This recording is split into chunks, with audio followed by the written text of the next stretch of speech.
Oui, bonjour, je m'appelle Philippe Barbedienne. Je suis président de la CEPANSO Gironde, qui est une association de protection de l'environnement.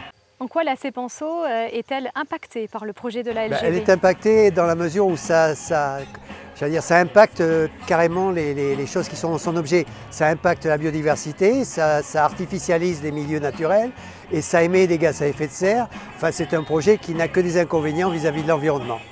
En quoi est-ce important pour vous d'être présent aujourd'hui sur cette manifestive? C'est important parce que justement, j'étais là pour manifester notre solidarité avec le collectif Nina et avec les autres associations qui se mobilisent contre ce projet détestable. Quel est selon vous le point le plus négatif de ce projet de LGV? Là, c'est très difficile. Il y a énormément de points négatifs, il y en a une infinité. Le point le plus négatif, on va dire, c'est...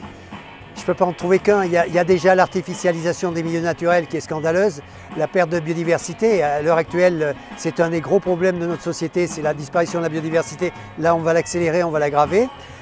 C'est également du point de vue du bilan carbone et du climat, parce qu'on a beau dire que c'est un projet vertueux, il n'est pas du tout vertueux. Ça va émettre des millions de tonnes de gaz carbonique dans l'atmosphère, rien que pour le chantier. Les défrichements forestiers, les bétons pour les traverses, les rails, tous les travaux publics, tous les engins de travaux publics qui brûlent du gasoil. Et tout ça, ça aggrave la situation du réchauffement climatique. Voilà. Et puis, il y a aussi l'aspect, de gaspillage énergétique. On gaspille le territoire, mais on gaspille aussi l'énergie. Parce que pour faire rouler les trains plus vite, on va consommer beaucoup plus d'énergie. Et d'énergie électrique dont on aura besoin parce qu'en ce moment, on est très contraint du point de vue énergétique, on ne peut pas se permettre de gaspiller et là on va gaspiller l'énergie. Et quatrième point colossal, c'est le gaspillage d'argent public. On a des choses beaucoup plus urgentes, beaucoup plus importantes à faire avec cet argent.